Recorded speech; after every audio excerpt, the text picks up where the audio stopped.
Саламатсыздарбы, урматтуу биздин чөйрөчүлөр. Бүгүн биздин жолугушуу проектибизди улантып жатабыз. Бүгүн биздин мейманыбыз графикалык дизайнер, фрилансер Шумкар Модинов, бүткүл Россиялык соода маркаларынын көргөзмө сынагы Золотая блоханын бир нече дипломдорунун ээси, графикалык дизайн, логотипирование тууралуу автордук курстары бар. Анын ичинде чөйрөдөгү Кутуча проектисинин негизинде бир канча сабактарды да өтүп берген. Ал сабактарды чөйрөнүн YouTube баракчасына көрө аласыздар. Анда эмесе, Шумкар мырза, кош келипсиз. Чоң рахмат чакырганыңарга. Кутман кеч барыңарга. Бир аз толкунданып кеттим. Чоң рахмат. Алгач өзүңүз жөнүндө бир кыскача маалымат берип өтсөңүз. Мен, получается, өзүм ушу Кыргызстандык эле жигитмин, жалбаттыкмын деп баштайынбы. Негизи дизайнга келген ушул эмемди айтып кетейин башынан. Дизайнга деген ушул 2005-2006 жылдары ушундай бир аз компьютерди эми эле өздөштүрүп, эми эле компьютерлер баягы элге таралган маал болчу да. Ошондо как раз мен университетте окуп жүргөн маалда өзүм мен билсеңиздер журналистика эмеде тармагында окугам да. Анан журналистика тармагында ошол сүйлөө жакта передача өткөзүү боюнча кичине шыгым жок экен. Анан кийин баягы техникалык жактан видеомонтаж, камера тартуу студиядан чыкпай иштечүмүн да. Ошол жака чыгып алып, ошол компьютердин ичин чукулап эле бир нерсе кылып, мына ошол жактан Photoshop деген нерсени биринчи жолу үйрөнүп, аябай таң калып, анан ошентип эле компьютер өздөштүрүп көпкө чейин жүргөм да. Ушинтип бир 2016 жылга чейин ар нерсе кылып көрдүм негизи. Видеомонтаж кылып, Эхо Манасты иштеп көргөнмүн. Россияда видео баягы эме боюнча, анимация боюнча иштеген бир аз көптөгөн негизи эме мындай кесипте ар кандай алмаштырып көрдүм да. Анан 2016 жылы ошол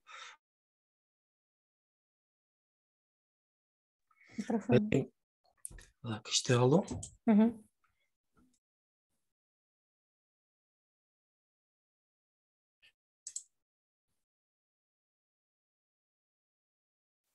Микрофонуңузду текшерип көрсөңүз.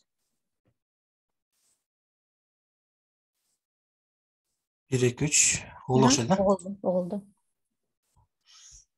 Так, ошондо 2016 жылы, то есть ага чейин деле ар нерсени кылып көргөм да. Андан кийин ошо 2016 жылы лого дизайнда жөн эле лого дизайн эмес, ички эрежелер бар экен, анан лого строение деген китеп бар экен. Анан ошо Бишкекте деген ушул логотип боюнча аябай именитый, баягы атак даңкы чыккан бир дизайнер бар экен, Алексей Лысогоров деген, ошол сабак берет экен Аутсада деп ошол жөнүндө угуп жүрүп, бир жыл, 2 жыл ошол киши менен таанышкан аракет кылып самап жүргөм да.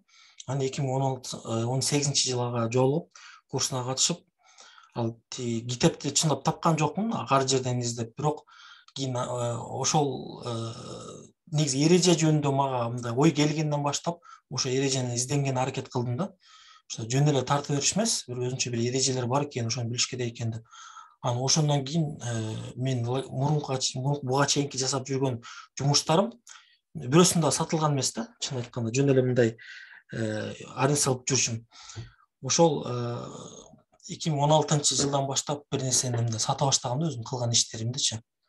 Биринчи тааныш билиштерге тиги болуп, анан ушинтип жүрүп, азыр мынакей ушул бир аз ушундай деңгээлге жетейин деп калдык. Анан кийин ушул бир аз курсум бар өзүмдүн. Сонун. Эфирден сырткары бир аз сиз менен кеп салдык. Сиздин сүрөттөрдү дагы интернет айдыңынан издеп таба алган жокпуз. Азыр дагы атайын анимация, аватар колдонуп чыгып жатасыз. Мунун себеби эмнеде? Бул нерсенин өзүнүн бир көптөгөн себептери бар да. Көп тармактан. Бир тараптуу эмес. Биринчиден, негизинен бул жакта баарыбыз түшүнсөңөр керек. Мен негизинде диндар адаммын. Анан кийин могул менин записимди тарап кетишине негизи каршы болчумун илгертен элечи. Анан кийин брендинг маселеси дагы бар. Брендинг деген сөз бул баягы өзүңдүн позиционерин, целевой аудиторияң бар да менчи. Анан аларга деген мен эмнени билдиришим керек? Өзүмдүн жүзүмдүбү же өзүмдүн фирменный стиль, жана логотипимди деп ойлонуп, көпкө чейин ойлонуп жүргөм да. Анан кийин аягына келип туруп, ушундай бир жыйынтыкка келдим. негизи элге мен жүзүмдү эмес, мен логотипимди билишсе экен. Себеби келечекте эгерде студия ача турган болсок, ал жакта деген бир гана мен эмес, көптөгөн дизайнерлер болот, мисалычы. Анан кийин ошол биздин брендти ошол логотип менен эле билсе деп ойлогонмун. Мисалы, Nike'тын основателин жүзүн эч ким деле тааныбаса керек, туурабы? Мисалы, Adidas'тын ээси ким экенин, аттарын угуп жүргөнбүз, мындай эч ким эстете албайт да. А бирок белгисин баардыгыңар тааныйсыңар. Анан буга дагы көптөгөн бир эме болду. Себеп бизде мисалы Тата улам бар, мисалы жүзүн көрсөтпөйт. Бирок мен Тата уламды жолугуп деле көргөнмүн. Көп эле уже көрүп калса керек. Бирок ал деле медиага чыкканда мындай жүзүн жашырган аракет кылат. Эми ал баягы үгүт насаатында себебинен баягы жүзүн көрсөтпөй эле коеюн, мактангандай болбойн деген себеп болушу керек. Ал эми дизайн тармагында болсо, мисалы арт баягы проекттер жасап, Бенкси деген британиялык бир художник бар, ал жөнүндө уксаңар керек. Ал дагы мисалы жүзүн көрсөтпөйт, бирок именно ошол жүзүн көрсөтпөгөн себептүү баягы эң сырдуу арт художниктердин бири катары эсептелет да. Ал мисалы бир эле бир кандайдыр проект жасай турган болсо, ошол проект миллион деген кандай аукциондордон кымбатка сатылып кетет. Бир жолу бир телефон будканы жыгытып туруп, кыйшайтып туруп, балта менен баягы чаап салгандай кылып өтүп койгондо, как будто убийство, өлтүрүү болгондой сыяктуучу. Ошо Британиянын, Англиянын көбүнчө эмесин билесиңер, детектив менен эме маалым элгечи, дүйнөгө.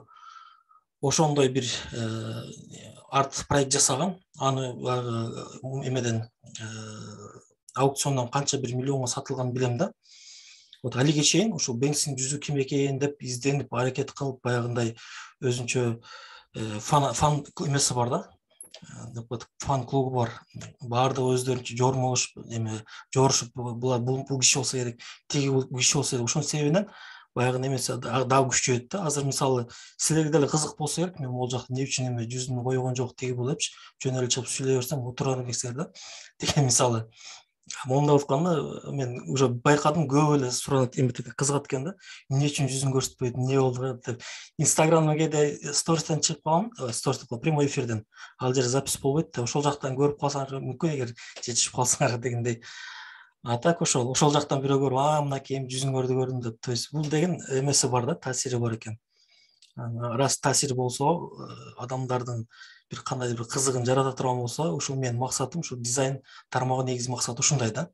Кандайдыр бир коммуникация кылып, эмоционалдуу же болбосо невербальный деп коет баягындай, же белгилер менен ушул эсте калуу эме да, күчтүүрөөк болот. Ушул аргументтер татыктуу эле болсо керек. Ооба. Анда сизди көргүсү келген көрүүчүлөр, угармандар болсо, сизди Инстаграмдан карап туруш керек экен. Инстаграмдын ссылкасын дагы жазып койдук. Талоочулар болсо, жазылып стористерден байкап туруңуз. Анан сиз бул жакка дагы суроолор жазып атышыптыр. Бул жакка да жооп бере берейин деп, кандай дейсиңер? Аягында жооп берели, ал жактагы суроолорго. Очередь менен кылабыз да. Ооба, ооба. Эфирдин аягында бардык суроолорду топтоп туруп, анан жооп бергенге аракет кылалы. Өзүңүз жогоруда айтып кеттиңиз, өзүңүздүн билимиңиз журналистика багытында экен.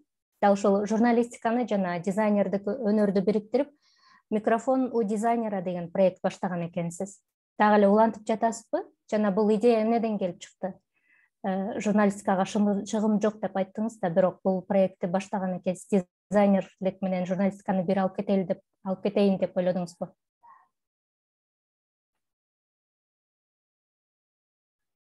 Шумкар мырза.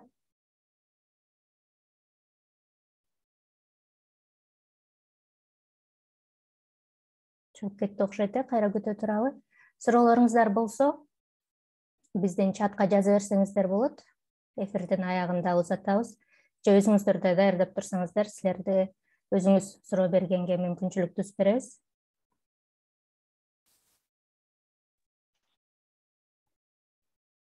Шумкар мырза чыгып кетти окшойт.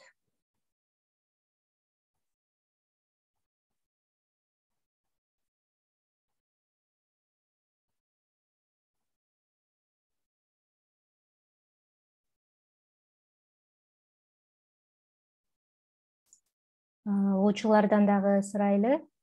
Сиздерди кайсы тема, кайсы суроо кызыктырат? Ушу дизайн, логотипирование боюнча оюңуздар кандай? Шумкар мырзанын иштерин көргөнсүздөрбү? Кандай сын баа берет элеңиздер? кол көтөрүп суроо узатсаңыздар болот.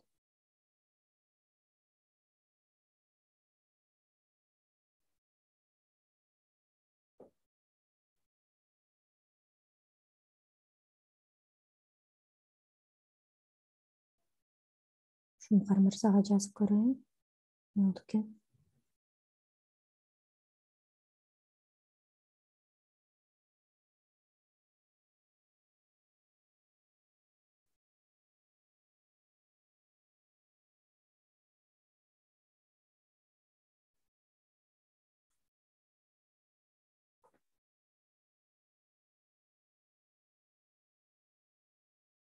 Перизат Мелисага жазган экен. Шумкар мырзанын иштерин көргөм, 2 жылдан бери Телеграм каналда катталуучусумун дейт. Жаркынай Нуралиева дагы Золотая Блохада орунду ээлеген жумуштарын көрдүк, сонун деген өз ойлорун билдирип жатышат. Кааласаңыздар микрофонду ачып дагы сүйлөп турсаңыздар болот, оюңуздарды билдирсеңиздер болот. Шумкар мырза кайра киргенге чейин.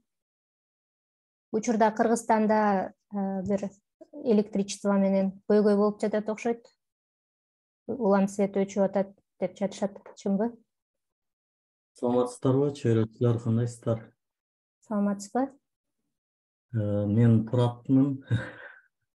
Турат Алыбаев. Азыр. Саламатсызбы агай? Кош келдиңиз. Эним ноутбугунан кирип аттым эле ошого. Катым башкача болуп атат. Кош келдиңиз агай. Шумкар мырзадан бир жакшы нерсе кылабызбы деп келгенбиз. Шумкар мырза да кирди окшойт. 1, 2, 3 болуп атабы? Угулду.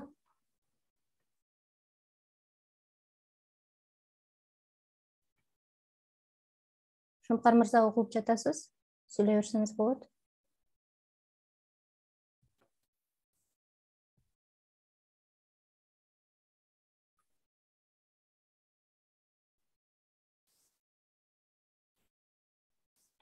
Шумкар мырза угулуп атат, угуп жатат. Интернет баягы 1-2 жолу эме болду эле да. Кээде перебой болуп калат, негизи Кыргызстандыкы ошо болсо керек, башка жакта билбейм. Именно силерге эфирге чыгар күнү ушундай болуп калды. Эч нерсе болбойт. Техникалык мүчөчүлүктөр баардыгыбызда эле болуп турат го. Баардыгынан кечирим сурайм. Кайсы суроого келдик элек? Микрофону дизайнера деген проектиңиз жөнүндө, журналистика менен дизайнердикти айкалыштыруу жөнүндө суроо узаткам сизге. Ошол нерсени айтып берейин бир аз. Негизи журналистика боюнча кандай десем, бир нерсе ойлоп табуу боюнча бир аз ушу жөндөмү бар окшойт. Бирок могу ведущий катары болгонго жөндөмү жок. Ошол себептен идеяны ойлоп табып, микрофон дизайнера деп. Бул идея эмнеден келип чыкты? Баштан айтып берейинчи. Москвада, Россияда дизайн просмотр деген ушундай бир уюшма бар, билсеңер керек. Билет аябай кымбат, ал жерге деген жылда бир жолу болот дагы эң күчтүү менмин деген атактуу дизайнерлер чакырат. Ал жерде көбүнчөсү баягы эмелер чакырат да, теоретиктерди, арт директорлорду, атактан чыккан адамдар чакырат. Анан ошолордун сөздөрүн, баягы лекциясын укканы атайын акча төлөп барышат да. Мен да аябай салып жүргөн болчумун. Барып ошо бир Лифановду уксам экен, Денис Башевди уксам экен деген ушундай бир күчтүү дизайнерлер бар. Анан Ватбунковдун сөзүн уксам экен, Кажановдун сөзүн уксам экен депчи. Бирок баягы мүмкүнчүлүккө байланыштуу бара албай жүргөм да. Анан ойлонуп как раз акыркы учурларга байланыштуу азыр баардыгы эле онлайн болуп атат. А что если бул атактуу адамдарды эфирге чакырсак деп ойлоп жүргөм эле, как раз Телеграмдын баягы эмес чыгып калды да, функциясы, трансляция деген. Жакында эле пайда болбодубу? Ошондо как раз дизайнерлерден мурун бир аз чыгып, жеке өздөрүнөн чыгып жазып сүйлөшүп жүрчүмүн да. Баягы критика уруш үчүн, алардын оюн билиш үчүн. Анан кийин аларды чакырдым. Вова Лифановду чакырганмын. Вова Лифанов жөнүндө эгер билсеңер, Суперматика деген студиянын эмеси негиздөөчүсү, логотиптер аябай кымбатка жасайт. Денис Башев деген бар. Аны чакырганмын. Ал бир эле логотип $3000 жасайт экен, мисалычы. Да, кандай, ошо Россиянын именно жалпы логотипин, Российский Федерациянын гербин эмес, именно логотипин жасаган дагы ошол Вова Лифанов болгон. Бизде Red Жолборстун логотипин жана жалпы фирма стилин жасаган ошол Вова Лифанов болгон. Влад Бунков, Александр Шиманов деген көптөгөн дизайнерлер бар. Ошолорду чакырып жумасына бир жолдон өткөнбүз. Анан мен айткандай орусча дагы жакшы сүйлөй албагандыктан мындай кандай десем түшүндүрүп бере алам, бирок баягы эме эмесмин да, ведущий эмесмин. Башка бир кыз бар эле, аны ведущий кылып, Анастасия Сушкова деген азыр ошо Design Not Fabricated деген каналдын ээси. Ошол экөөбүз өткөзчүк да. Мен ошондо мындай айтканда артынан эле как продюсер катары өткөзөчүмүн. Связьдарды эме кылып, налаживать этип, дизайнерлер чакырып, андан ары болсо эме кылчу. Ошол Анастасия өткөзчү. Мисалы азыр бул жерде деген эме жок турбайбы? Демонстрация деген көрсөткөн эле. Азырга чейин ошол группа турат. Демонстрация кыла аласыз. Организатор отключен демонстрация экрана участников дейт. Мерим, уруксат берип каласың да?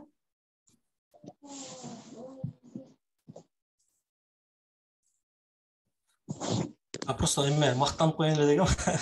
Жок, көргөзсөңүз Телеграмда группа бар. Ошол жерге атактуу дизайнерлер чогултуп алгам да, алиге чейин чыга элек пока. Өзүнчө бай трофейди утуп алгансызча. Лого деген телеграм канал болуш керек, э? Логолов деген, Логолов деген. Бир маалда могу согуш эме Украинада ызчуу чыкканга чейин жакшы болуп келаткан. Ошондон кийин уже бир аз ал жакта да сууп калды. Элдер өздөрүнүн иш эмесимен баягы бизде деле болгондо баягы окуя болбоду бизде да Кыргызстанда. Ошондой эле алар да бир аз эметип калат, тынчып калган, токтотуп турдук да. Ошол. Анан кийин көптөгөн неме болду. Анан өткөндө да бир эфирде айтсам керек баарыңарга эле. Кайгылуу жери болду, плюстары болду, минустары болду. Плюстары бул ошол атактуу дизайнерлерди угуп сөздөрүнөн баягы суроо бергенге мүмкүнчүлүктү колдонуп дегендей. Логолов ооба туура. Логолов англисче жазсаң болот. Ал эми минустары болсо, аябай баягы ишти ачыткан. Атактуу дизайнерлерди чакырып, мисалы, эч ким эле Россияга барып, Москвага тем более ошол маалда билет канча дем болуп аткан, билет өзү эле 30 миңден өйдө болуп аткан, азырлыгы болсо, тем более тетиги эмеге бара албайт да. Бул жакта бекер ошолор келип выступать этип берип атканда, дизайн KG деген биздин эмебиз бар, группа, анан кийин Казакстандын дизайн KZ деген бар, башка дагы эмелер бар. Бардык жерлерге бул эметтим да, ссылка жиберип, бардыгы эле пайдалансын деп. Кыргызстандан экөө кирди, Казакстандан бир 10 чактысы кирди, анын көбүнчөсү Россия, Украина тиги бул. То есть эми тигилерди тааныбаган эмес, просто бекер жакшы пайдалуу нерсе болуп аткан адамга суу саш керек эле го. Анан аябай өкүнгөм. Бир жолу кирип даже барып алып ошол группага ичине кирип урушканмын дажечи. Ачык эле айткам, силер группада дизайн издейсиңер, дизайнга кызыңар жок экен чын айтканда деп. Ошол кыскача. Жакшы, азыр токтотуп койгонсуз, э? Азырча бул нерсе проект токтолду. Анан кийин азыр жаңы проект ачылды, Logo Battle деген. Logo Battle бул уже Анастасия Сушковдун Design Not Fabricated. Кийин калсаң ссылкасын жиберип коем. Ошол жакта баягы сетка сыяктуу. Эмен билесиңер да, кадимки эле спорттун эме сеткасы болот го. Мисалы, бир адам менен эме мушташат, анан кийин уткан деген, кийин уткан менен чыгат дегендейчи. Ошондой только Logo Battle менен эфирде 30-40 мүнөттө бир задание берет, ага чейин алар билишпейт эч кимсе. Задание бергенден кийин, тапшырма берилгенден кийин, ошол элдин көбүнчө эфирге демонстрация кылып жасашат логотипти. Аябай кызыктуу. Аягында ошол жакта көргөндөр аны голосовать этет, өзүнүн добушун берип дагы, ошо уткандар кийинки финалга өтөт. Кызыктуу экен. Ссылкасын жазып койсоңуз болот чөйрөнүн каналына. Кийин тыштап коем, баарын эле чакырайын деп аткам, аябай кызыктуу. Анда бир жери бар, ал жерде ошол финалдан тышкары дагы личный вызов кылса да болот. Мисалы, бирөөгө кызыксаңар, мисалы, сени дагы чакырамын ошол эмеге, ошол каналга, ошол жерде дагы батл кылабыз деп. То есть финалдан сырткары дагы согуштар болуп турат. Кызык болот да. Кызык экен. Негизи графикалык дизайнда бир канча тармак бар эмеспи? Эмне себептен да ушул логотипированияны тандап алгансыз? Эмнеси менен сизди кызыктырды? Ушуну кандай десем, азыр башкача ойдомун, мурун башкача ойдо болчумун да, бирок дагы деле так бир айта албайм чын айтканда, бир аз оорураак. Мындай үстүртөн же болбосо мындай айтканда около да возле дегендей нерсе бар, ошентип айтып кетейин. Негизи эле мага логотиптер башынан баштап жага баштаган. Анан жумушу кичинекей дегенмен кандай? Жумушу кичинекей көрүнчү да, себеби мурун опытым, тажрыйбам жок маалда бул кичинекей бир билигин тартып коет экенсиң, ошого деген чоң акча алат экенсиң. Ал маалда $100 деп дисконт деген сайттар бар болчу. Бир да уткан эмесмин да, бирок тынбай эле катыша берчүм. Ошол кызыгыпчы, күнүнө деген ушундай $100 ала турган болсоң байып кетпейсиңби деп, андай анча мынча Россияда эле мындай заработать этпейсиң, анча акча таппайсың деп. Бирок айла жок, Россияга барып иштеген туура келди. Анан кийин ошону көпкө чейин эметип кызыгып жүргөм да, себеби башка нерселер анча кызыктырган эмес, себебинен ал жерде бир идеяны ойлоп таппайсың да. Кача ойлоп тапсаң деле бир аз башкача, мисалы визитканы жасайсың, ал жерде бар данныйлар бар, мисалы текст бар, бир логотипти сен жасаган эмессиң, башка бирөө даяр болот. Анан кийин фирманын кандай бир элементтери, анан кийин данныйлар чогултуп эле мындай иреттеп эле коесуң. Баннерде эле ошондой сүрөт бар, текст бар, дагы бир кандайдыр бир нерселерди чогултасың дагы, просто иреттеп эле коесуң. Логотипти болсо сен нолдон ойлоп таап да. Анан ушу бир нерсе ойлоп тапкан аябай мага кызыктуу болчу да, негизичи.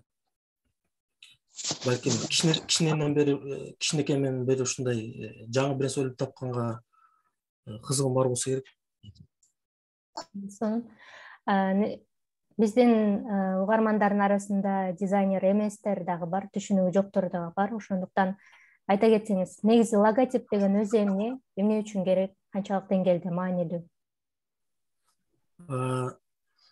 Аябай оңой, жалпак тил менен айтканда, көбүнчө мен баягы өзүмдүн заказчиктерим ар түрдүү болот да, ошолорго түшүндүргөнгө аракет кылам. Себеби кээде мындай болуп калат, бир заказчик келип калат, мага СММ специалист айтты, логотип жасап бер деп айтты, ал эмне деп өзү келип мага кайрылат да, сиздин номериңизди берди деп. Анан мен түшүндүргөнгө аракет кылам. Же болбосо кээде болуп калат, тааныштарым, туугандарым мындай, логотип деген эмне ал дейт да. Анан оңой түшүндүрүш үчүн айтам, бул Мерседести билесиңерби деп. Белгисин билесиңер десең, Мерседестики, ооба. Мерседестин белгиси баягы 3 чызык бар эмес, толуктун ичиндеги дейт да. Nike'ты кантип билесиң десе, Nike баягы моундай бир эме эмес, бир сызык депчи. Ошолорду негизи логотип деп жасайт. Ар бир брендтин байкасаңар, ар бир брендте ушундай бир белгиси бар. Ошол белги, ошол брендтин баягындай айтканда ошол менен аныктай турган бир кол сыяктуу болот да. Мисалы адамдын аныктоо үчүн нерсе определение кылган бир идентификациялоо белгиси бул кол болот да. Мисалы сен бир нерсе макулдугун билдирсең, кол коюп бересиң деген сыяктуу. Ошондой эле бул белги ошол брендтин, товардын, услуганын же болбосо ошол эмен ошол нерселердин белгиси деп түшүндүрөм да. Ал эми углубленно айта турган болсок, бул брендингдин идентификациялоо белгиси болсун. Брендинг дегенди бир аз оорураак түшүндүрсөм да. Брендинг жөнүндө бир аз айтып кетейин калсаң силерге. Мындай да. Оңой мисал менен, мисалы эки адам бар. Бирөө элементардык баягы эмне болуп коет, нан жасайт, тандырдан да. Экинчиси бар, ал деле тандырдан жасайын деп чечти. Анан бирөө ошол баягы тандырдан жасагандан кийин ошол жасаган жеринен эле сатып бербейт да, билесиңер, магазиндерди таркатат дегендей. Анан бирөөсү жакшыраак чыгып калды да, бирөөсү жаманыраак чыгып, бирөөсү башкасынан айырмаланды.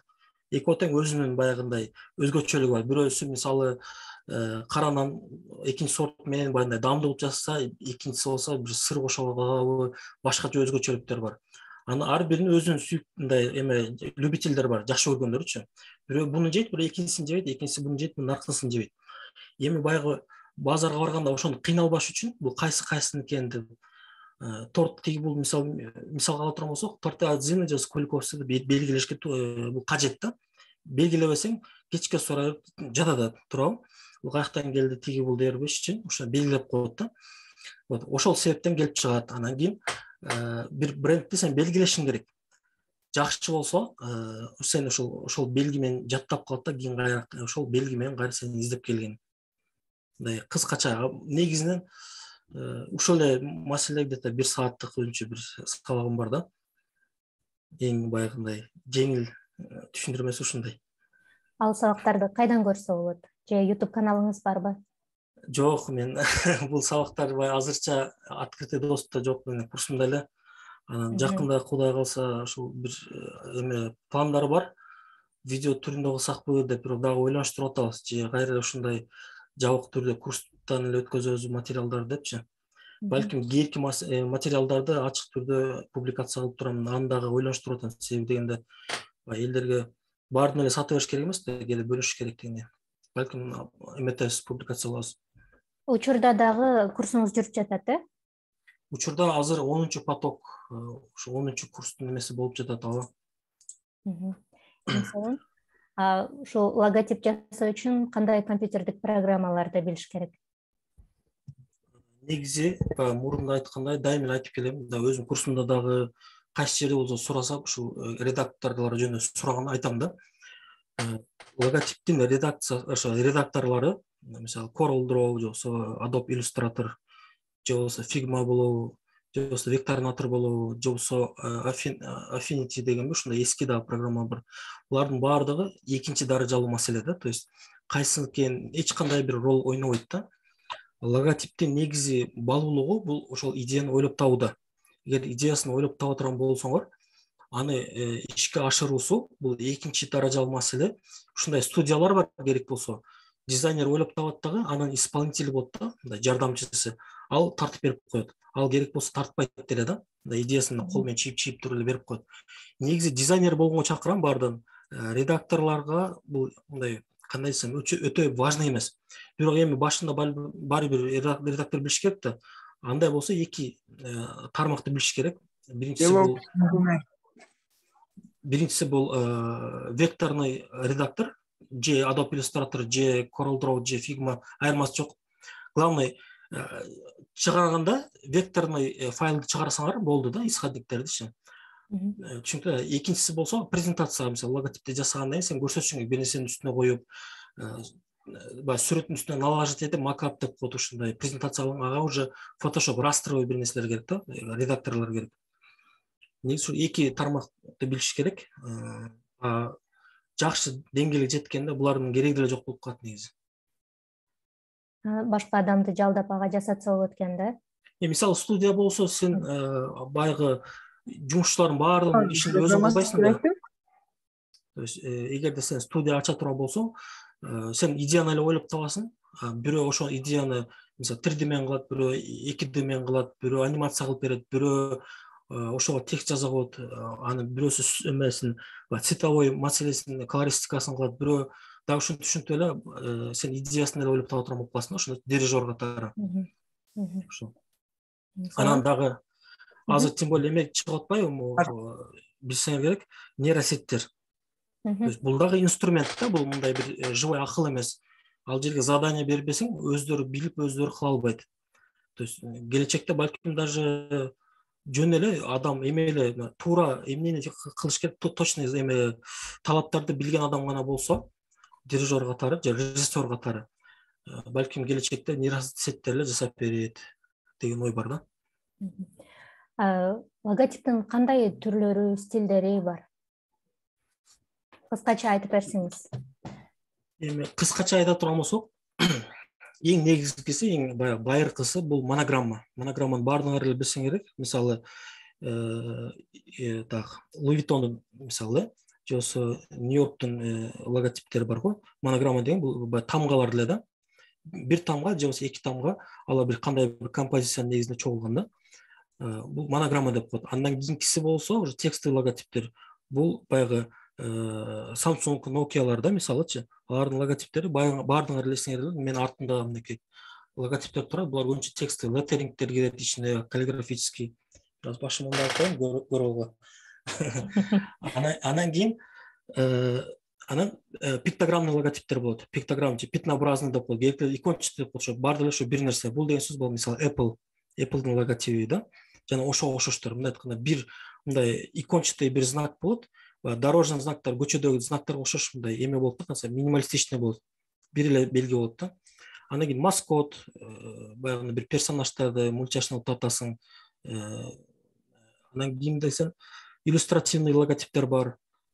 Как раз Apple'дын байыркы эмеси логотиби иллюстративный болгон. Байкасаңар, интернетте таба алсаңар болот. Иллюстративный ал жерде дагы мындай экиге бөлүнөт да. Светотень, андан кийин штриховка менен чытатылган гравировка деп коет. Негизи көп анан азыркы современный эмелер түрү бар азырчы. Необуртализм деген түрү бар, неогравюра деген бар. Толтура мен билген билбеген гейктердин аттарын да билбейм чын айтсам. Курсумда мисалы муну көрдүңөр да деп туруп баягы мындай коет. Башка логотиптин айырмасын эле айтып берем да, гейктердин даже аттарын өздөрү авторлору да билбейт. Мисалы таанымал бир дизайнер бар, Андрей Карипан деген. Ошол бир логотиптин бир стили менен таанымал да. Анын өзүнөн сурам, бул логотиптин стили эмнеде, аталышы кандай, кантип атагансын десе, мен өзүм билбейм дейт. Анан мен полосчатый деп атап койгонмун условно. Себеби линейный логотип менен айырмалап, то есть аралаштырып албаш үчүн. Так. Демонстрацияны ачайын десем, дагы ачылбайт. Ата мындай айтканда деген азыр эч ким деле түшүнө албады окшойт. Сүйлөп койгондой болуп калды. Ошол логотиптердин стилдери тууралуу биздин Чөйрөнүн YouTube каналында кеңири видео сабак бар. Ошол жактан да көрүп алсаңыз болот. Кстати, да, видео кылбадык беле өткөндө. Ооба. Абдан жакшы кенен түшүндүрүп бергенсиз. Ал бесплатный, свободный доступта. Андыктан Чөйрөнүн YouTube каналын карап көрүңүз. Негизи, демек, чыгармачылык эргүү келип турса, логотип жасоодо кайсы бир стилге салып кыйналуунун кереги жок экен да, э? Негизи мындай да, ошо эргүү же болсо дагы вдохновение дейби. Мындагы адамдар эки түрдүү түшүнөт да. Чындап эле эки түрү бар. Бирөө бар вдохновение, чындап эле баягы бир нерсе жагып, ошондон баягы өзүнчө бир стимул алып, ушуну жасагың келип, баягы жактырып калыпчы.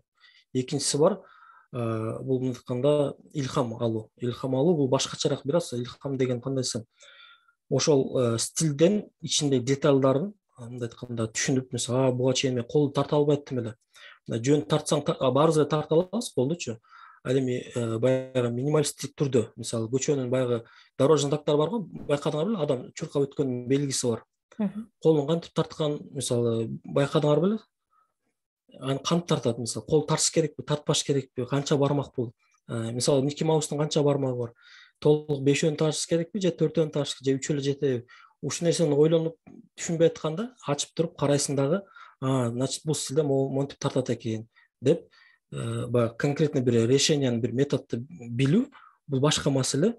Ал эми баягы жактырып туруп, аябай могул жумуштар сонун экен, могул стилистика жакты мага, мен да бир ушуну кайталап көрсөм экен деген, бул башка маселе да.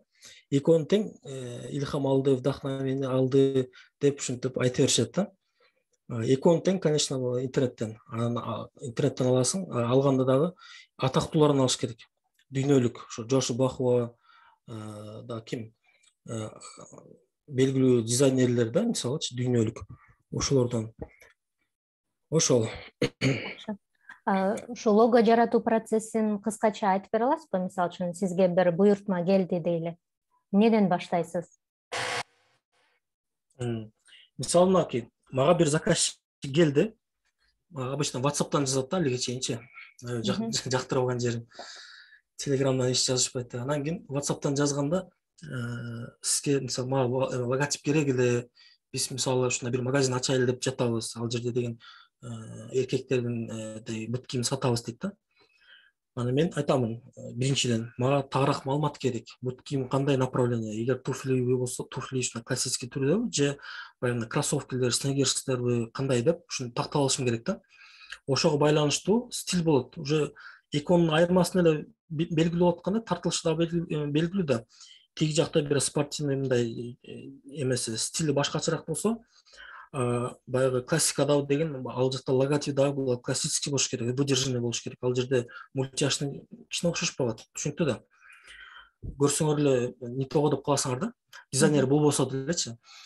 Анан ушул нерсени тактап алгандан кийин, анан баасын келишемин, баасын айтам, момдай бир варианты же болбосо кыйынчылыгына жараша силер кантип нетесиңер деп. Андан кийин анын заказчиктин жеке баягы предпочтение деп коет, жеке табитин билишим керек да.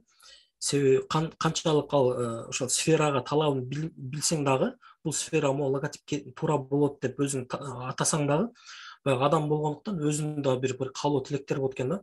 Ой, момдай болсо экен, тиндей болсо экен, кээкилери такыр баягы брендингке өзүнүн сферасына каршы келип калат. анда айтамын бул жер категорически колдонбогон жакшы деп. Кээде мындай уместно деп коет да, анда кылсак болот депчи. Ушундай бир келишимге келип алгандан кийин аны кантип келише десе жөн ОЗК аркылуу сүйлөшүп, ОЗК аркылуу сүйлөшүп эле келише албайбыз. Бул абдан оор да. Кадимкиде примерлер менен сүйлөшөм мен. То есть мындай айтканда мага кымбат көрүнгөн логотип керек дегенде, кандай мисал кымбат деп айтам. Мага бир мисал жибериңизчи дейт да, мага анан кийин эмени жиберет. Макдональдстын логотипин жиберет да, мисалчы. Анан айтам, Макдональдстын логотипи бул кымбат эмес. Бул баягы семейныйга кирет. Мындай айтканда жумшак, баягы эме деп, эмне деп коет. Мультяшныраак байкасаңар, Макдональдстын Биг Бургердин логотиптери мындай жумшагыраак болот. Ал эми кымбат деген бул Диордуку же болбосо кандайдыр бир вензельный стилде ушундай нерселерди кымбат дейт да. Дизайнердин определениясы башка, эмелердин определениясы башка да. Эмне деп коет, клиенттердинчи алардын өзүнчө бир түшүнүгү бар. Терминдердин баарын аларга билиш шарт эмес да. Анан ошентип анан мынакей моуну айтып атасыңарбы деп эле көрсөтүшүм керек да. Монтип прям көзүнө көрсөткөндө анан түшүнүктүү болот да. Ооба дегенде анан кийин сөз түшүнүктүү болуп, анан кайсы стилде названиясын тактагандан кийин анан кийин чертеж башталат менде. Чертеж ошол кара кагазга эле же болбосо планшетке эле моундай чертежду мындай көрсөңөр, кадимкидей эле, даже арабызда көбү мындан менден козураак даже тартсалар керек, монтип аккуратно эмес, гиф кылып эле ушинтип эле тартам менчи. Ушундай эле болот. Анын аягында ушундай болуп келип, монтип идеяны издеп келип, мынакей онис деген сөз, анын аягында келип туруп, анан мондай бир идея келип чыгат. Бул онис деген интерьерный дизайн экен да. Баягы бир интерьер деген ичинде ошол бир нерсени белгилеш керек болгон. Мен бра деген чыракты билесиңер да, мондай болот чыракчы. Ошондо ону чырактын үстүн кылгам, ийине болсо астында баягы эмесин кылгам, трубасынчы. Ошондо онис деп жазганмын. Бул логотипти Логобейкер жабыл элек маалында тоже бир жылдыз алган да. Жакшы, мыкты жумуштарына кирген. Себеби идеясы бар, стилистикасы да мына утонченный. Ошол. Негизи ушундай болот да. Анан биринчи ушул процессин көрсөтүп, ошо биргеликте өтөбүз да. Баардыгын көрсөтөм, мынакей мондай идея келдик. Мондай токтотсом же мондай кылсамбы деп, что эффект неожиданности болбош үчүн. Көбү байкасаңар, эгер бир жолу болсо логотип разработка менен баягы иштешип көргөн болсоңор, же башкарда өткөн болсо, заданияны айтып коет дагы 3-4 күндөн кийин даяр логотипти алып келет да. Кайсынысын тандайсың депчи. Бул негизи туура эмес. Эффект неожиданности деп коет, мондай эң көргөндө жакпай калышы мүмкүн. Понимаете? Ошондой болбош үчүн ар бир процессти көрсөтүп чыгыш керек да. Монтип, мондай деп, анан могул жерге келдик. Анан кийин бул биринчиден, экинчиден заказчикти баягындай светке эмес, а именно логотиптин өзүнүн каркасына жана анын идеясына көңүл бурдурганга аракет кылам. Мондай канчалык неаккуратный, туура эмес тартылса дагы көңүл бурдурбай, ичинде идеясына көңүл бурдурам да. Себеби ошондо мога макул болгондон кийин мога тем более макул болот да деген сөз. Жакшы. Ошо заказчик менен жакшылап такташып сүйлөшөбүз деп атпайсызбы, кээде ага жакпай калат депчи. Ошондо жыйынтыгында сизге жакпай калган мындай дизайнердин эрежелерине туура келбеген, бирок заказчикке жагып кабыл алган логотиптер болгонбу? То есть логотип өзү туура болгон, бирок заказчик жаман нерсени сурап калгандайбы? Тескерисинче, дизайнердин көз карашы менен анча эмес, бирок заказчикке жагып калган. Сизге жакпаган. Ооба. Азыр как раз мен азыркы көрсөткөн логотип ошондой болгон да. Буга чейин да бир этапта бир логотиптин бир чимесин көрсөтүп, аны көрсөтсөм, ушул мага жактырушун алам деген, аны кое туруңуз деп туруп, азыркы көрсөткөндү жасап туруп көрсөтсөм, тиги заказчикке жакпай калган. Бунун себеби эмнеде десе, бул дагы мындай мыйзам ченемдүүлүк да. Адамдын баардыгы эле баягы вкусу бүт тармакта жогорку деңгээлде вкус табити болуш шарт эмес да. Мисалы, бирөө операдан жакшы мындай вкусу бар, бирөө мисалы музыкадан жакшы, бирөө кийимден аябай жакшы, бирок кээдеклер кийимди мисалы билет, бирөө косметикадан кыйын, кээдеклер косметиканы такыр түшүнбөйт да.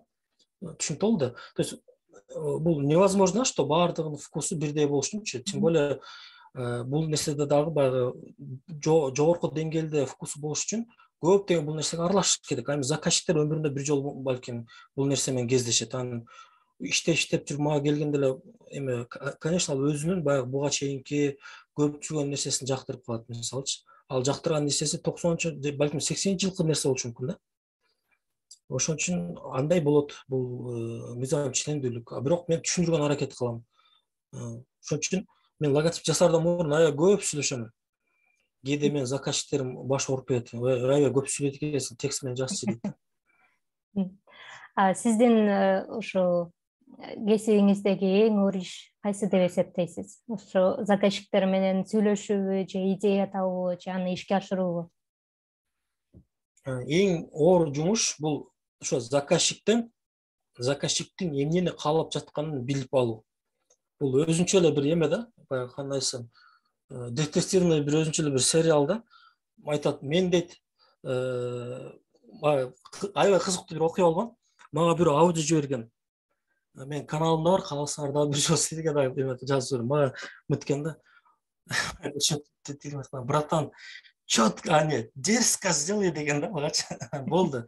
Эч кандай мондай түшүнүкчү кандай дерзко, эмне, то есть спортивный, женский же мужской стилде болуш керекпи, утонченный логотип болуш керекпи же пятнообразный, кандай вообще түшүнүк жөн эле. Дерзкий логотип сделай деген магачы.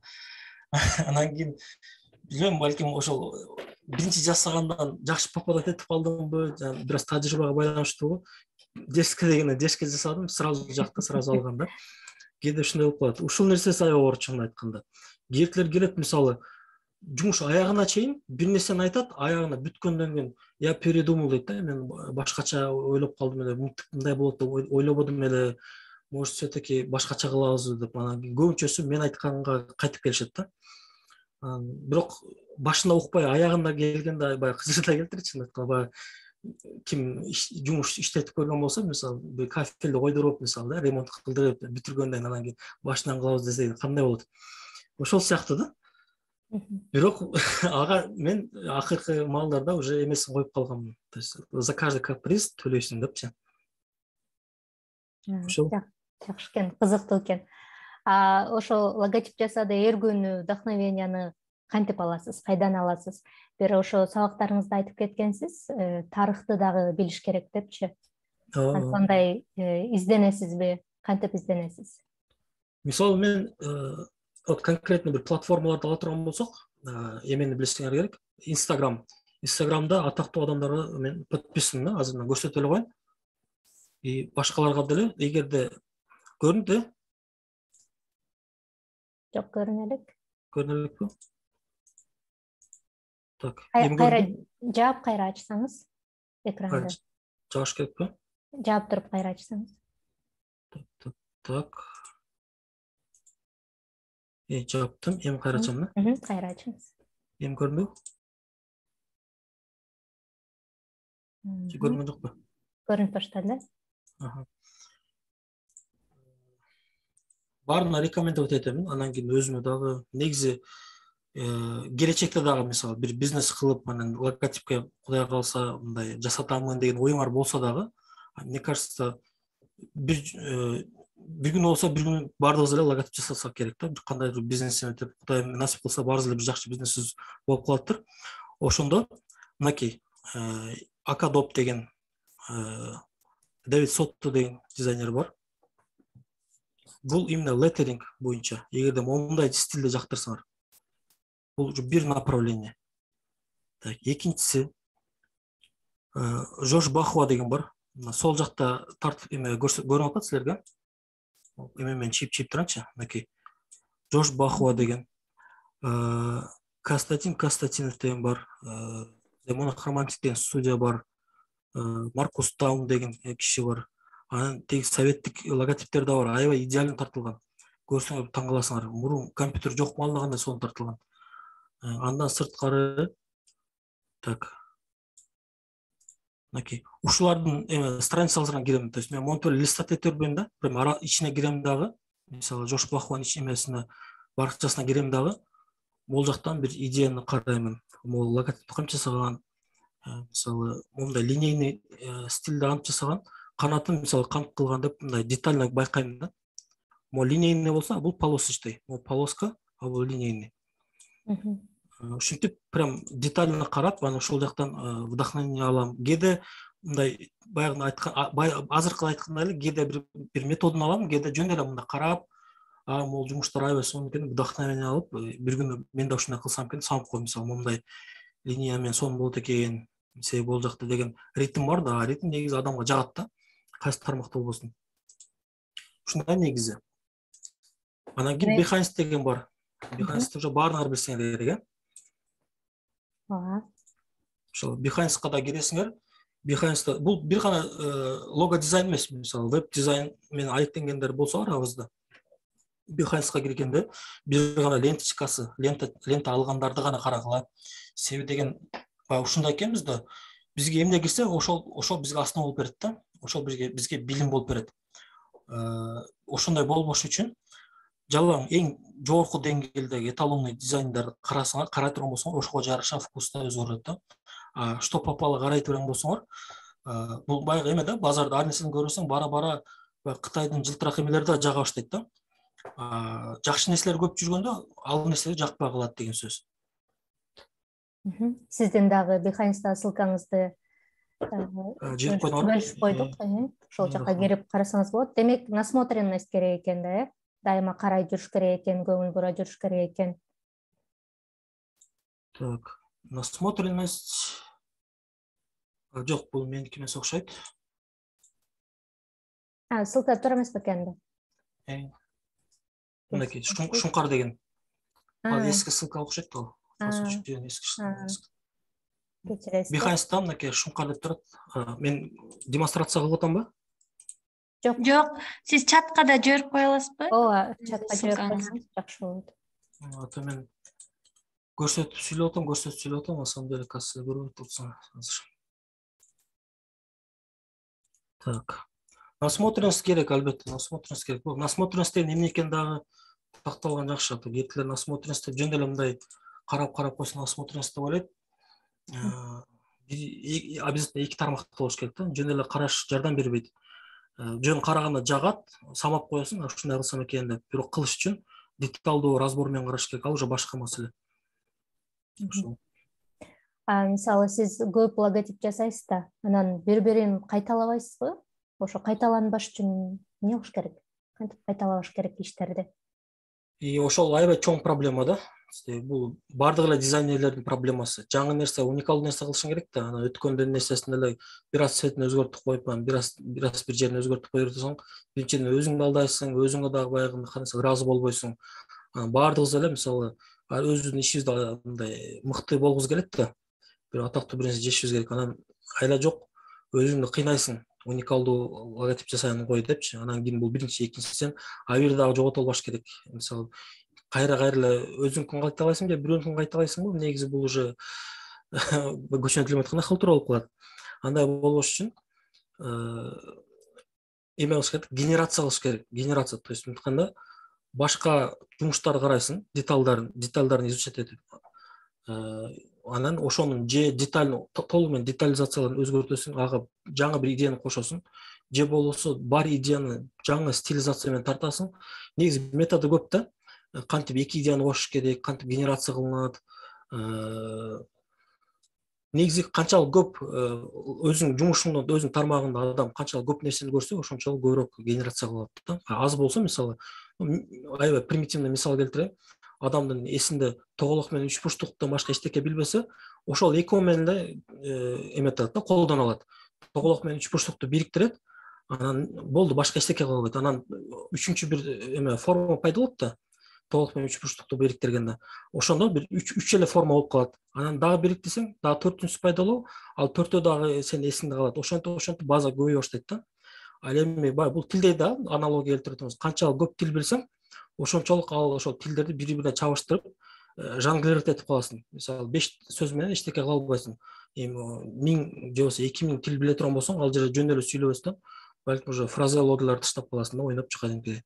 Көбүрөөк формаларды, көбүрөөк логотиптин методдорун, стилди, бул бардык нерсе билимге байланыштуу чын айтканда. билимди кеңейтиш керек экен, демек. ооба, Бир канча эле көп билсе ошончо ой. дизайнды окудум, билдим деп таштап салбай, аны улам билим алып туруш керек экен. Токтобостон. Мисалы азыр мына биз кыргызчаны шатыратып сүйлөп атпайбызбы баарыбызчы? Бул кыргыз тилинин бир эки эле сөзүн билген мисалы бир башка бир чет жаран болсо, ал кыйналат да, аябайчы. Ошондой эле элестетип көргүлө дизайнердичи. Башында кандай болот? Кийин анан бир 5-6 жылдан кийин бир 10 000, 20 000 формаларды, методдорду, стилистиканын баарын жаттап алган, ага мындай жаңы анекдот ойлоп тапкандай эле болот да, отуруп алып ар нерсени токуй берет. Ошондой. Анан кайсы социалдык тармакка карабайлы? Дайыма сиздин иштерди аябай байма-бай көрөбүз. Дайыма сынга ачыксыз, анан окуучуларыңызга дагы айтып келесиз. Бирөө сиздин ишиңизге сын айтса, таарынып калбай аны оңдогонго аракет кылыңыз депчи. Демейде чыгармачыл адамдар аябай сезимтал болот эмеспи? Сиз кантип арылдыңыз, кантип сынды кабыл алганды үйрөндүңүз? Чын айтыш керек, адам табияты ушундай, критика жакпайт негизи. Мен дагы эле ошону мага жакпайт, чын айтканда. Бирөө айтса бирок, жакпаган башка, бирок ошон менен жабынып алып, такыр эле эшикке чыкпай коюш, ал башка да. Мен ачык боло беремин. Мага бирөө жазат, мисалы, жакпаса дагы ошол боюнча калтырып кое берем, жоксо өзүм жооп берем. Кээде урушуп деле кетем, чын айтканда. Бирок ачык боюнда калыш керек. Мындай айтканда, критикадан коркуп, өзүнүн жумушунду чыгарбай кое турган болсоң, бул сага эч кандай плюс алып келбейт. Эгер керек болсо урушасың, керек болсо талашасың, бирөө эми ар ким ар кандай сын коет да, бирөө аргументированный сын коет, бирөө аргументи жок, жөн эле баягы, ой сен ушинтип эле койдуңбу, мен андан жакшыраак жасайм го деген болот. Кандай болбосун, дайыма ачык болушуң керек. Жаманга да, жакшыга да. Бул жашоо экен, кээде урушасың, кээде ответ жазасың, кээде чындыкты жазып калса рахмат дейсиң. Ал эми чүңкөнүп алсаң, эч качан өнүкпөйсүң. Анан мен айтып кетет элем, ондай бир эме бар да. Умар деген сахабаны билсеңер керек, баарына ушундай бир притча дегендер. Умар радиаллаху анху айткан экен да, менде ушундай бир досум болсо экен, менин кемчилигимди айтып, мени түзөп койгон депчи. Түшүнүп атасыңар да, то есть адам аны макташ менен эч качан өнүкпөйт да. Эгерде өнүгөм десеңер, анда өзүңөрдүн кемчилигиңерди билишиң керек. То есть мисалы физикалык жактан кемчиликти билсең, физикалык жактан өнүгөсүң. Башка жактан кемчилик болсо, башка жактан грамматика болсо, грамматиканы. Кайсы жерде кемчилигин биле турган болсоң, ошондон баштап, анан ошого байланыштуу даже баягы илимпоздор өзүнчө бир эреже ойлоп тапкан. Өнүгүү, путь преобразования, эки эмеси бар да, түркүгү бар. Биринчиси чувство порочности, мындай кемчиликти билүү да, сезүү. Аны ошо бирөө келип сага айткандан гана сезесиң. Болбосо өзүң жакшы деп жүрө бересиң. Бул жада калса тарбияга да байланыштуу. Мисалы бир нерсени көчөдө түкүрүп жүрө турган бул мындай сага адат катары болсо, эч ким айтпаса, бул жакшы эле экен деп жүрө бересиң. Бирөө келип айткандан кийин, уялтыргандан кийин, анан кийин эмкиде өзүң ыңгайсыз сезип каласың. Ошондон баштап ойлоно баштайсың. То есть эгерде баардык эле эме критикага унчукпай жүрө турган болсо, анда бир гана дизайнер коом талкаланып кетиши мүмкүн да. Критика керек. Критикадан корккон адам, жана бул элдин сөзүнө карабаш керек, элдердин сөзүнө көңүл бурбаш керек деген адам бул көбүнчөсү ушул элди бузган аракет кылгандар болот да. Бул азыр кетип бере турган болсо, политикада кетип калат да. Ушундай. Негизи ошо аябай көп логотиптерди жасаган экенсиз. Анын ичинде Нарын областында логотиби бар экен. Негизи эле ошо сиздин иштериңиздин арасынан эң көрүнүктүүсү, сизге жакканы, сиз мактанып дайыма көрсөтө турчу логотиптер барбы? Көрсөтүп айтып берип кетсеңиз. Эң эле мактанганым эми бул эме да, кандай десем, критиканы эң баягындай кантип айтсам болот, эң эле адамга жагын албаган специалисттер да. Түшүнүп болду да, мисалы жөнөкөй адамга жаман нерсе да жага берет. Ал эми билген адамга ишиңди өткөзүш кыйын да. Ошондуктан мага эң эле жаккан, эң эле мындай мактануучу ошол специалисттердин көзүнөн өткөн логотиптерим да. Бул айтканда ошол эмелерге, орундарга жетишкен, мисалы могу Турна, Чекенчан деген логотиптерим. Буга чейин дагы алган болчумун. Үстүнөн көрсөтөйүнчү. Могул жакта регалий деп өзүнчө баягы мактаныш үчүн ачып койгонмун. Дизайнерлер ушул тармак ушундай экен. Мактаныш биздин эмебиздин шарт эмес да, бир чети дегендей. Так.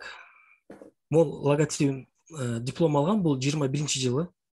ушумен мактанам мисалычы. Ошол Фудман деген логотип, Муруту деген М деген тамга, ал эми кашы менен эмес болсо Ф деген тамга көрүнүп атса керек, эки тамга, бирок мындай жалпысынан карай турган болсоңор, эме повардын ашпозчунун жүзү да. Мындайча айтканда ошол эң эле баягындай капризный деп коебу. Ошо капризнылардын эмесинен сындан өткөн логотип мени мактанам да. Жөнөкөй жумуштарым бар, мисалы Швейцариядан заказ келген, атмосфер деген баягы бенчский алюминий конструкция жасашат экен да. Аларга фирменный стилде толугу менен жасап бергенмин. Көбүнө жаккан, ошондой эле Ват Бунков мактаган, бул Среда деген дизайн фестивалдын негиздөөчүсү.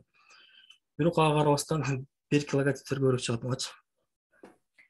Эң сонун жана техникалык мүчүлүштөр болуп жатканда биздин көрүүчүлөр дагы өздөрүнүн оюн жазды эле. Сиздин иштерди көрүп, Telegram каналдан дайыма карап турабыз деп, ошо Золотая Блохадан орун алган жумуштары эң сонун деген өздөрүнүн сын пикирлерин айткан.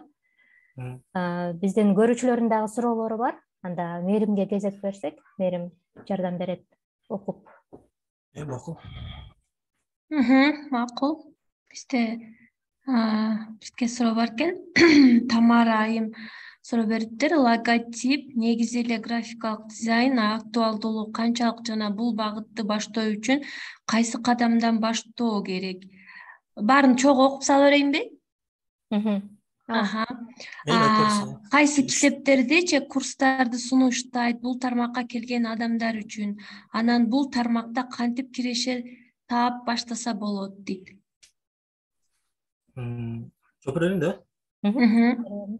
Биринчиси эмнеден башташ керек дедиби? Негизи эле логотип негизи эле графикалык дизайн актуалдуулугу канчалык жана бул багытты баштоо үчүн кайсы кадамдан баштоо керек? Актуалдуулугу ушул негизи графикалык дизайн жана логотип негизи эле ушул дизайн тармагы жалпысын алганда актуалдуулугу качанга чейин болот дей турган болсок, көпкө чейин ушуну терең ойлонгонмун негизи бул маселе боюнча дагычы. Анан кийин мындай бир жыйынтыкка келип чыктым да. Бул дизайн бул средство коммуникации да. Мындай айтканда коом менен баягындай баарлашуунун бир средство, бир айтканда себеби да. Дайыма эле баягы биз сөз менен сүйлөшө албайбыз да. Эркин нерселерди белгилер менен беребиз да. Эми качан бул нерсе актуалдуулугу жоголот десе, качан адамдар сүйлөшүүнү токтото турган болсо. Анан мисалга мен действительно бул нерсени ойлонуп көрсөм, Георгий Даниэли деген режиссерду билсеңер керек. Кинзадза деген киносу бар, ким көргөн? Баягы эмеден летающий бир аппарат менен келет дагы, адамдар сүйлөбөйт такыр. Десең, эки эле сөз бар, ку менен кюсу. Баягы бүт сөздүн баары да ку, анан жаман сөздүн баары да кю да, эки эле сөз бар. То есть башка эчтеке кереги жок, аларга белги да кереги жок. Эмнеге десе, алар уже сүйлөшпөйт. Мындай айтканда, биринин оюн бири эле мындай билип кое берет экен да. Билесиңерби? Отуруп алып туруп, эмеде учуп кетип атканда ичинен бир нерсени сүйлөп, ойлонуп кетип алса, тиги сүйлөп берет да, ичинде оюнчу. Кандай качан ошондой болсо, ошондо уже коммуникация кереги жок. Анда тил дагы, кол жазма, знактар, белгилер, герб, флаг эчтеке кереги жок болуп калат. Эгер адам бири-бирин мындай эле ойун эле түшүнө турган болсочу, бирок ал мындай нереалдуу нерсе, фантастика. Бул футуризм да. Георгий Даниэлин бир фантастикасы. Бирок ойлонуп көрсөм, баягы бир концепцияны жакшы ойлогон экен да. Буну ушу дизайнга келген жакшы түшүндүм. Мындайча айтканда актуалдуулугу дайым болот. Адамдар бири-бири менен баарлашып, коммуникацияга муктажда болгонго чейин дизайн эч качан токтолбойт. Ким токтойт тиги бул десе, ал демек бул нерсени жакшы түшүнбөйт деген сөз. Ал эми биринчи кадам неден кылыш керек десе, биринчи кадам бардыгы ошо редакторлордо освоениеден башташ керек. Себеби башында сразу барып студияга эч ким дизайнер болуп калып албайт. Даже стажер болуп албайт. Биринчиден таткан үйрөнүш керек. Ушул графический эмелердичи, редакторлордон бир нерсе тартып, бир нерсе жасап, анан аздан тажрыйба болуп, уже бир нерсе жасап калган, анын теориясын үйрөнүш керек. Ал эми кайсы китептер десе, тилекке каршы дизайн боюнча дагы, дизайн боюнча балким бардыр жалпы. Ал эми именно лого дизайн боюнча тилекке каршы орус тилинде которгон бир жакшы китеп таба алган жокмун. Баарына белгилүү I love логотип деген китеп бар. Я люблю логотип, логотип фирменный стиль деген Дэвид Эрли деген ушундай бир автор, дизайнердин китеби. Ал жерде мындай логотип техникалык жактан кантип жасалат жөнүндө маалымат жок да. Ал жерде бүт эле ошол логотип кантип жасалгандын окуясын айтып берет. Мен монтип чыктым эле, анан кийин мондай заказ келди эле, монтип сүйлөшүп, анан кийин бир Британиянын националдык паркына логотип жасаш үчүн уруксатты Британия королевасынан уруксат алганбыз деп окуясын эле айтып берет. А мындай өзүнүн ошол логотипти кантип тартканын, эмне кандай формаларды кайсы жерде кантип ыкма жасады, ал нерсе жөнүндө эч кандай маалымат жок. Көпчүлүгү мен ушул нерсеге муктаж болгон себебинен ушул нерсеге көп басым жасап изилдегенде гана чогултканым жөнүндө өзүм курс өткөзүп жатам. Жана Кудай кааласа, балким келечекке өзүм китеп жазып кала турмун. Ошондой болсо өзүм китебимди сунуштайт элем. Ага чейин пока китепти айта албайм, чын айтканда. Бирок англис тилде толтура кетиптир. Ким англис тилин жакшы билсе, тилекке каршы мен ошо англис тилинде бир аз начар меники өнүк туруш керек. Баардыгына ошол эме сунуштайм, англис тилин өнүк туруп, чет өлкөдө толтура китептер бар, чын айтканда. Жакында Жош Бахова Principles of Logotypes деген китебин чыгарган. Ошону жакында сатып алайын деп атам, бирок англис тилин билбесем дагы. Сүрөттөрүн эч болсо карайын да. Сонун дизайнер болуш үчүн кызыгуу эле жетиштүүбү же анча мынча чымындар дагы болуш керекпи сөзсүз? Ушул суроону көптөгөн дизайнерлерге берип көрдүм, атайынчы. Чтобы кийин ушу бир күн менден сураганда мындай кызыктуу жооп берейин деп ушуну аябай ойлонгом да. Көптөгөн атактуу арт директорлорду, Россиянын көптөгөн күчтүү дизайнерлеринин эң эмеси ошо кызыгуусу. Бул жерде бирок мен суроо мындай бергем да.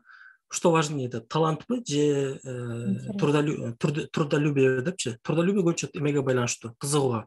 Бул нерсе кызыга турган болсоң, түнү менен дагы уктабай иштеп чыгасың да. Өзүнчө прям азарт болуп, бул нерсени бүтүрсөм экен, жаксам экен, ушул иштен кадимкидей рахат алыпчы. Ал эми кээки адамдар талантлуу да.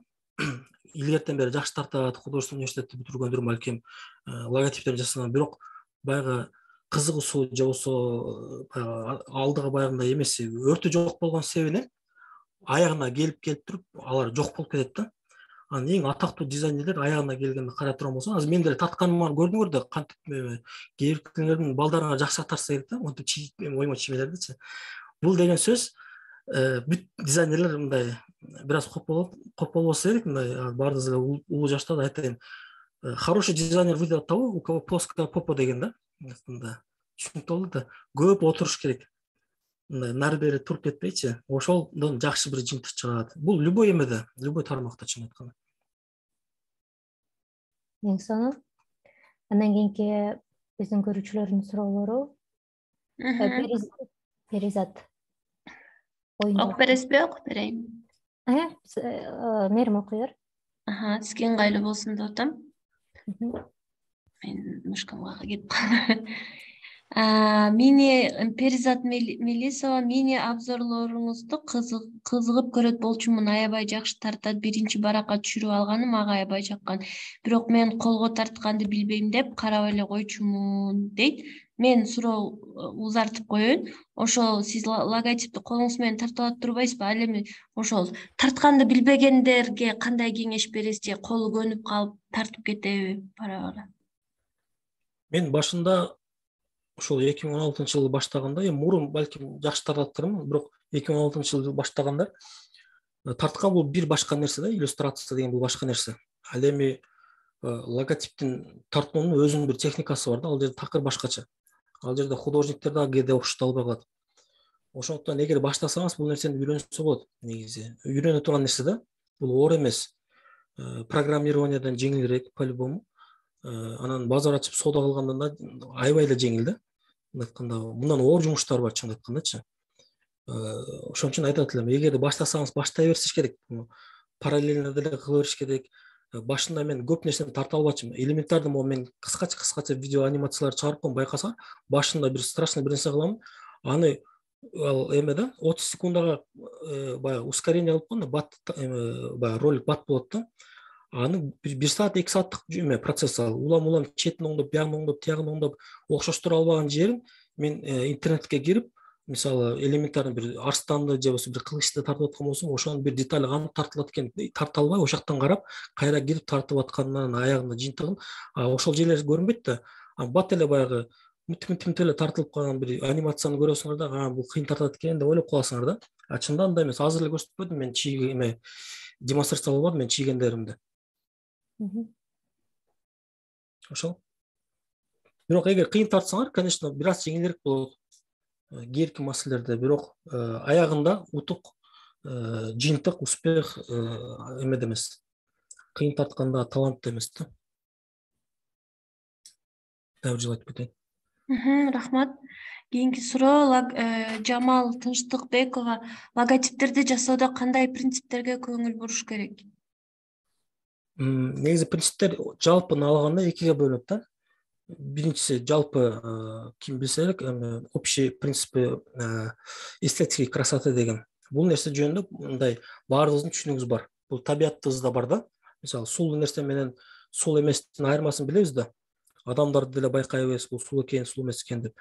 Ошондой эле бир баягы эрежелер бар да.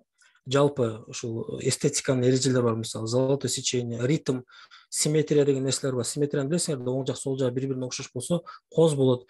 Бир жагында элементарный адамдын бети бир жагы кыйшык, бир жагы түз болсо, сулуу эмес болот. Бул жалпы да. Ичкинде дагы эрежелер бар, бул уже стилистикага байланыштуу.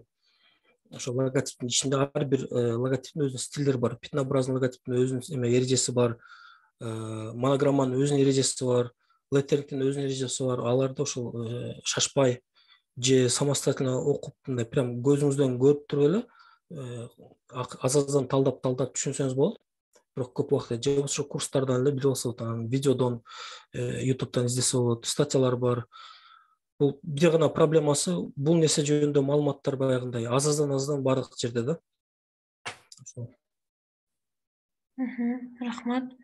Кийинки суроо Манайым Салман кызы. Салам, азыр логотип, сайт, рекламный макет, таплинг сайт жасайм деген дизайнерлер эле көп го. Анан курс окутуп башташат дизайн боюнча. Бул боюнча кандай оюңуз кандай дейт? Негизи башына аябай каршы болчумун ушундай нерсегечи. Мен шарлатан деп аябай жактырбай, үйрөткөн адам өзү бир нерсени жакшы үйрөнө билиш керек да. Өзү ошо дагы эле ушу недоученный болсо, анан башка бирөө эмнени үйрөтөт, адамдарды алдап атпайбы, аябай көп эметчим, кийинчерээк эметип ойлонуп көрсөм, алар деген өздөрүнүн жумуштарын публикация кылат да. Көрүп деле мындай байкасаңар болот да. Мисалы, жумуштар кандай деңгээлде, бир нерсе жетишкендиги барбы, бир кайсы бир конкурска катышканбы, атак даңкы барбы дегендейчи, бир башка дизайнерлер аны тааныйбы, дизайнерлердин чөйрөсүндө кандай киши, ошолордон эле байкап туруп, бул нерсенин баардыгы ачык эле да, өзүнүн жумуштарын публикация кылат. Көрүп турган адамдар өздөрү барып аткан болсо, анда ойлойм, кийинчерээк ойлоп калдым, ал деле мисалы өзүнүн акысы да, кааласа үйрөтөт, ага кааласа барып үйрөнөм десе үйрөнө берет. Бир жери алдабаш керек да. То есть мындай айтканда, мен силерди азыр үйрөтөмүн, бир айдан кийин кыйын дизайнер болуп, сразу силер акча зарабатывать этип каласыңар, $100 $200 чейин айына таап каласыңар деп алдабаш керек да. Мен мисалы, мен шагирттерим бир курстан кийин аябай сонун результаттар көрсөтөт. Мен результаттарына публикация, бирок ошого карабастан бир ай эмес 4-5 жолу катышкандар бар. Пока жумуш таба албайт, кыйналышат, жумушка бакыты турсун. Пока бир жумуш жакшы болгон, калган жумуштар слабый болот. Бул акырынап келет да. Кээкилер 5-3 жыл, кээкилер 4 жыл, кээкилер 6 жылда жакшы жыйынтыкка келет. Эң главный ошол эмне десе, алдабаса, эгерде алдабай, жөн эле өтө турган болсо, мисалы, мен силерди теориясын билбейм, бирок мону билем, мисалы, интерфейсти үйрөтөйм, билгенди, билбегенди үйрөтпөйм десе, анда бул адал ишин кылырсың да. Тиркемелер боюнча айтып өттүңүз. Тиркемелер? Рахмат. Тиркемелер Кандай приложенияларды, кандай программаларды колдонуш керек деп айтып өттүңүз жогоруда. Андан кийинки суроо. Акбери Шүкүровна, саламатсызбы? Чет элдиктер менен иштешүүдө тил маселеси чыгабы? Абдан проблематичный маселе болчу. Ошол мен англис тилден жакшы окуган себебимден убагында бизде деген бир мондай таркалып кеткен эме бар го, билесиңерби?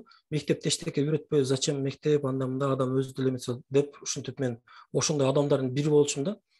Англис тилин көптөгөн эме предметтерди мындай жакшы эметпеген үчүн өзүм жөндөмү бар болгонго карабастан, эркек болгондон баягы бир старший класска өткөндөн билесиңер го, баягы көп эметип каласың. көңүл буруп аласың мектепке. Азыр аябай эметем да, өкүнөмүн. Канча да мүмкүнчүлүк болгон англис тил мектептен университет, андан кийин курстар деле бар эле. 30-га чыккандан кийин анан могу жумуш башталгандан азыр англис тилди эми үйрөнөйм деп чечтим да. Азыр мен мурун билсем, азыр көптөгөн заказчиктер менен проблемасы жок сүйлөшөт эле, мисалычы. Чет өлкөгө чыгат элем, ол жактан Кыргызстанда мен $200, $300 деп десем, түү чачы туруп кетет, тик турат да адамдардыкычы. Америкада мисалы мен $500,000 заказ алсам болот эле да, мисалычы. Bir ayda $5-6 000 чыгарсам болот эле. Тилекке эме каршы андай эмес да. Себеби менде бөгөт бар, тилди билбейм. Ошон үчүн азыр орусча билсем, ошо эме СНГ боюнча эле иштешип атам да. Ошон үчүн ким англис тилден окууга мүмкүнчүлүк болсо, жакшыраак болсо окугула. Бул бардык нерсеге средство да, мындай айтканда причина болот. Жеңилдетет жумушуңарды. Ошо англис тилди билиш керек. Жапон тилеси башка тилби? Рахмат. Тил билсең, дил билесиң деп койбойсуң. Сиз самоучка экениңизди билебиз. Башында атайын режим кармап окугансыз да, Жаркынай Нуралиевадан суроо. Кантип дисциплина кармайсыз дейт. Эч кандай дисциплина жок, ошол дисциплина жок себебинен болгон да бунун баардыгычы. Себеби чисто азарт. Азарт болгондо эч кандай дисциплина керек жок болуп калат. Вот ушундай адамдар экиге бөлүнөт да. Ушундай бир адамдар бар. Бул тек кичинекейден бери билинет да. Ушундай тың адамдар болот. Кызбы, эркекпи, аябай тың болот. Любой нерсени кармаса, ошону до конца кыла берет, жакса жакпаса да кылат да. Анан экинчи адамдар бар, только ошол өзүнүн баягы эмесине эле, эмоциясына эле карап жашагандар бар. Ал көпчүлүгү. Мен да ошонун арасындамын. Бир нерсе жакса до конца ошону кыла берем. Түнү саат 3-4 этеңки бамдатка чейин уктабай прям тырышып жасай берем. Кызыгып кеткен болсом эч качан мени иштете албайсыңар деген сөз да. Тиги түрү адам бар, алар баягы солдаттардай да. Жагабы жакпайбы, алар түшүнбөйт деле кыла беришет. Ошондой адамдарга мен аябай суктанам, чын айтканда. Ошондой адамдар болсо, алар режим коет, титет, мынтет, көптөгөн нерселерге жетишет, аябай таң каламын, ошондой кантип болот деп өзүм да эметем. Менде эч кандай режим жок. Чисто эмоция менен, эмоционалдуу адаммын. Көпчүлүк адамдар эле ушундай. Жакса кылат, жакпаса кылбайт. Рахмат. Сиз жанагы китеп боюнча айтып атканыңызда суроо келиптир ак бери эжеден. Демек англис тилден китеп которсок актуалдуу эле экен да деп. Абдан актуалдуу. Бир гана лого дизайн эмес, нейминг боюнча, брендинг боюнча, мисалы нейминг боюнча, СНГ боюнча бир эки эле адамды билем. Аларда чоң Intel Pentium сыяктуу ушулар менен иштешет. Эч ким жок башы. Бир дагы Кыргызстанда нейминг боюнча неймер деген бир профессияны уктуңар беле? SMM-шиктер билесиңер, сайт менен иштегендер билесиңер, программисттер билесиңер. Бир неймер деген адам жок Кыргызстан боюнча. Казакстан боюнча да ошол. Нейминг боюнча китептер которула, брендинг боюнча бир жакшы брендинг боюнча бир бренд кодер жок. Кыргызстанда бир бренд кодер, бардыгы эле маркетологдор, SMM-шиктер тиги бул бир аз жеңилирээк болгондуктан да дизайндын дагы углубленный именно теориясы боюнча типографика мисалы бизде Кыргызстанда бир дагы шрифт ойлоп тапкан дизайнер именно теоретиктер жок. Бүт самоучкалар бизге окшош, Дастанга окшош. Китептерин которуш керек. Именно эме романтикалык, тиги художественный нерселер которо бербей, полезный нерселер которсо, адамдар батыраак өнөгөт да.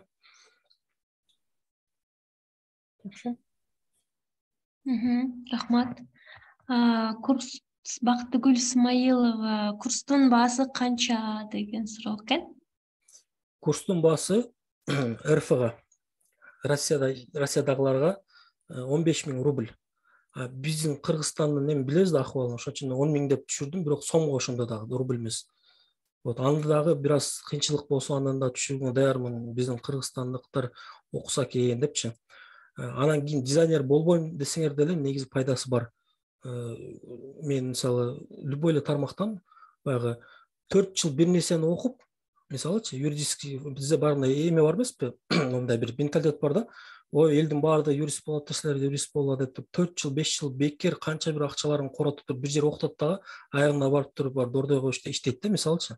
Андан көрө мисалы бир айдан буну оку, сразу түшүнөсүң сага эмне керек экенин. Зато акчаны экономить этесиң, убактын экономить этесиң, түшүнөсүң сага программированияден шыгын бар экен, же дизайнданбы, же SMM-данбы, же башканданбы, же барып жөн эле дордойго бара берсемби депчи. 4 жыл коротпой элечи. курс менен эле билип алса болот. Анын негизинде айтам, баягы балдар мектеп бүткөндөн кийин сразу барып университетке тапшырбай, 1-2 жыл курстардан өздөрүн билсин, кайсы жакта жемеси бар, шыгы бар. Жөн эле медицина тапшырып кое берет, аягында же жөнөкөй бир санитар болот да, 20 аягына 15 миң тапкан. Кимге кереги бар, туурабы? А балким анын шыгы башка жердедир, балким гениальный архитектор чыгаттыр. Жөн эле барып медицинскийге тапшыргызып койсуңар да, ата-энеси. 1 жыл, 2 жыл жүрсүн кадимкиде, курстан курска алмаштырып, печатка алмаштырган, ошондо анан өзүнүн шыгын түшүнөт да. Анан кийин өзүнүн эмесин тапкандан кийин, мисалы мен 30га чыккандан кийин таптым да, өзүмдүн эмемдичи, направление. Буга чейин айтканда ар нерсени кылып көрдүм. Просто убакыт кетирип турмун да. Ал эми мен айттым, башында айтып аткан. Кыскасы, мен курсумду айтам болсо, ошо менин курсумда ушундай 10 миң, анан бир аз кыйынчылыктар болсо да түшүргөн эмем бар, мүмкүнчүлүк бар, түшүрүп беремин. Анан да эме кылыпчы, студенттер болсо мисалычы, алар да өткөндө 5-7 миңге да түшүргөн бирөөгө, андан да ылдыга түшүргөн дайырмын. Главное, окуйм деген эмеси болсун да. Кызыгы болсо, сүйлөшүүгө, соодалашууга ачыксыз. Эң жакшы. Проблема жок. Чындап окуймун, просто мүмкүнчүлүгүм жок десе, анда окутайын мен, чтобы эртең мен эметем да, сыймыктаныш үчүн. Жөн эле убакыт кетирилсе, даже ошо убакыт кетиргенде деле эч эмеси жок, зыяны жок. 4 жыл эмеде окугандан көрө, университетте окуп турган, бар дордо окугандан көрө, лучше 1 жыл окуп өзүн көрсүн, 1 ай окуп өзүн көрсүн. Туурабы? Балким ошол жакта, балким башка жактадыр. Рахмат. Кийинки суроо Тамара деген айымдан келген окшойт. Кыргызстанда орточо болжол менен канча сомго бааланат логотиптер? Чет өлкөдө дагы дейт. Кыргызстанда дагы, чет өлкөдө дагы мындай так бир эмесин айта албайсың. Негизи компаниялар 3 түрү бар да. Бирөө бар кичинекей компаниялар, мисалга баягы бир кичинекей бир павильон ачып алат, кичинекей бутик ачып алат. Алардын баягы күнүмдүк майнасы эле бир где-то күндө 1000-2000 сом табат да, ашып кетсечи. Түшүнүп атасың, аларга эми кээде $50, 3000ге, 4000, кээде 5000 эле жасап берсең, ошондо көтөрө алышпайт. Келгилер бар, мисалы чоңураак компаниялар, мисалы сүт эметет, тиги Беловодский масло сыяктуу, Белорека сыяктуу, аларга жөн эле этикеткасын эле мындай 4,5 этикеткасын размерин мындай горизонтальный кылып чоңойтуп бериш үчүн $300 алгам да. Анан бир нерсе жаңы ойлоп таппайсың, жөн эле ошону эле просто эмесин форматын бир аз узартып эле бересиң. Ошо $300 алгам мисалы. Ал эми баягындай государственный эмне деп коет, эмне дейт эле, чет өлкөдөн баягы эме болуп, спонсорство болуп, могул эмеден иш издөөгө жардам берген ушундай бизде бир эме бар экен, министерство бар экен, окутуп, жумуш эметип, трудоустройство. Ошолорго $800 жасап бергем. Мисалы. То есть айта албайсың кандай экенчи. Андай да, мындай да болор. Ал жанагы бир ким айткан эсимден чыгып калды. Бактияр Токторов, ар кимдин чөнтөгүн карайм деп койбойсузбу? Ошондой экен, чында эле баягы чөнтөгүнө байланыштуу, себеби бизнесине байланыштуу риск бар да. Мисалы тетиги кичинекей павильон эметип коюп, ал жерге сен жөн эле шаурма сатам деп жазып коесуңбу, же крутой логотип жасайсың, ал көп роль ойнобойт да. Ал жерде шаурмаң жакшы болсо жей беришет, курсаң той болсо, мындай объем чоңураак болсо эметип берет. Ал эми чоңураак компаниялар ал жерде уже бир аз баягы эмени караш керек, эстетиканы караш керек. Ал жерде риск чоңураак да. Риск бир где-то уже ошол $1000 барып калат. Кээдикилердики мисалы миллионго барып калышы мүмкүн. Билайнды билесиңер да, компаниясынын логотипти $1,000,000 жасаткан экен да. Себеби алар кокустан бир ката кетирсе, андан көбүрөөк чыгаша кетип калышы мүмкүн. Лучше бирөөгө миллион берип туруп $1,000,000,000 пайда тапкан жакшыраак да. Ошон үчүн ошол чөнтөгүнө караш керек. Анда ошол логотип жасоодо акысына жараша эмгек каржайсызбы? Ошончо эмгек коротосузбу? Мисалы үчүн шаурманын логотипин жасаганда азыраак, чоң компанияныкын жасаганда көбүрөөк дегендей. Жок, эгерде шаурма, кандай шаурма да, мисалы шаурманын да түрү бар да. Мисалы тетиги оазис сыяктуу сеч болсо анда көбүрөөк, беркиндей болсо байке кылбай эле коеюнчу дейм да. Убактым аз эле деп. Себеби убактыңда кичине аяп каласың. Анан чындап айтса мындай ушу логотип керек эле мага, акчам жок эле, жардам кылсаңыз жакшы болот эле деп мындай чын эметип айта турган болсо, чын жүрөктөн айта турган болсо, эми адамбыз да. Кээде бесплатно эле жасап берем мисалычы.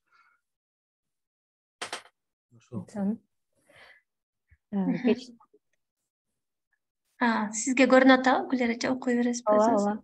Кечирээк кирип калгандар бар экен. Курсту кайсыл жактан окусак болот, сизге кантип байланышсак болот деп сурап атышат. Курсту негизи мындай да, ушундай эле Zoom платформасында өтөбүз курсту, ушундай эле презентация кылып, материалдар өтөбүз.